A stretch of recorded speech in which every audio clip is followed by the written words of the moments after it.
can't believe that we're here, and I know that a lot of you kind of feel the same. We're going to drink to that. We share the shock. We share that. We're happy. But it's a happy disbelief.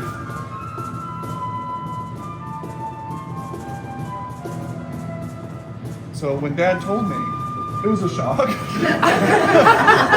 Yeah. But it also immediately made sense, and it immediately felt right. And I couldn't be happier. 6 weeks ago, I never knew we would be here. I've known Linda for almost 60 years. As friends over the years, and our families connected with each other over the years. I'm here for the people I love. The people I love are here for me. And so it is for you. That's what we celebrate. Please live it every day. Make someone else happy. You can come out just fine. Life living. My pursuit of your happiness. A life worth living. Linda and Peter, you come here freely and without reservation to give yourselves to each other in marriage.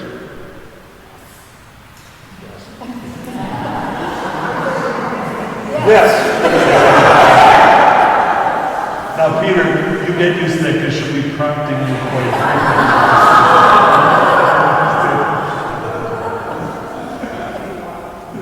Peter and Linda, will you love each other and respect one another all the days of your lives?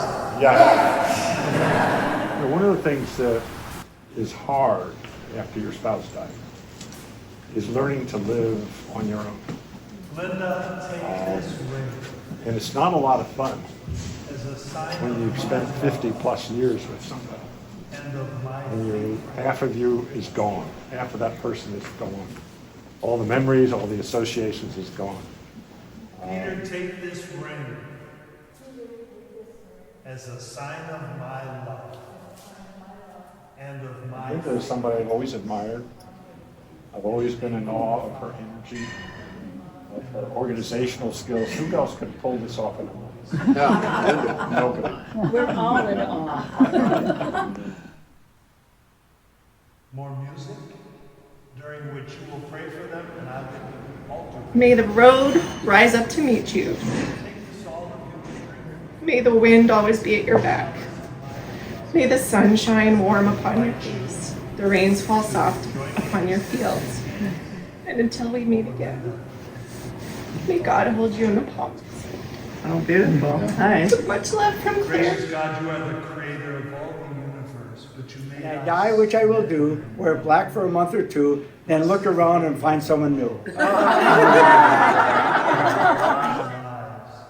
Always be strengthened. The one part of Linda that I've never known is the giddy girl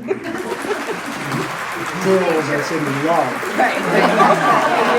This young, giddy girl that's in love. That I've never seen. The euphoria of you, it's like kind of floating on. I get a bang out of when you said to JJ and Judy, I'm getting married, and JJ just go, oh, what, to what, to whom, to when, to what? But when you told us, and we were so excited, we said, good for you, great. But then Linda read me a love letter. And I gotta say that, no, but this letter was so good. This was so good. I thought, my goodness gracious. And in fact, I said, did Peter write that? She said, no, I wrote that. We're bringing out, it's like it's like a fresh crocus in spring, and we go from the old bitter negative married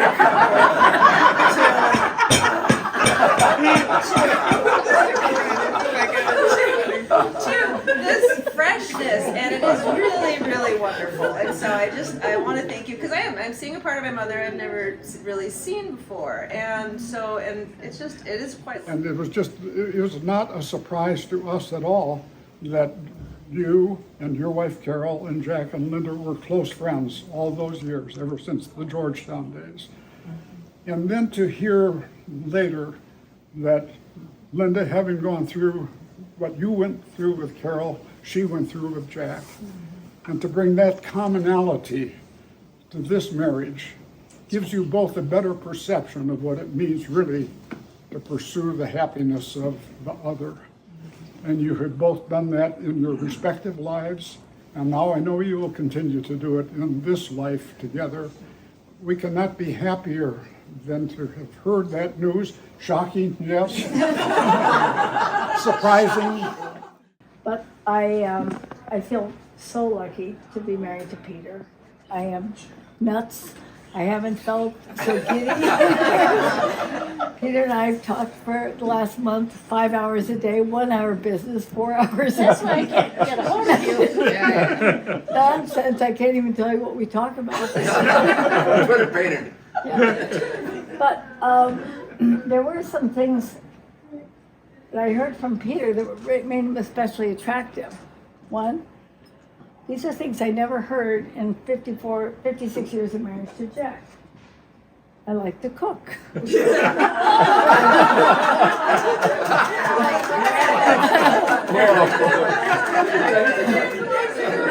Give me a list of things that need to be fixed. So, and he does love to garden too, which is great, Russ. And so Peter was a great coach. At one point I was talking about a future, and he said to me, there is no future, just enjoy every day. And that's what it comes down to. Plus, you do learn that you start to mourn the person you're with the day of the diagnosis. You know there's no good ending. And so you just figure out how to make the best and make them have the best life they can.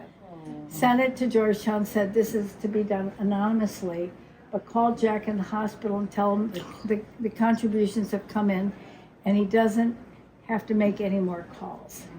And to me, that is the mark of this man and his friendship. That's pretty good. And thank you, Peter, you're a good guy. I wouldn't have allowed myself to fall in love with anything else.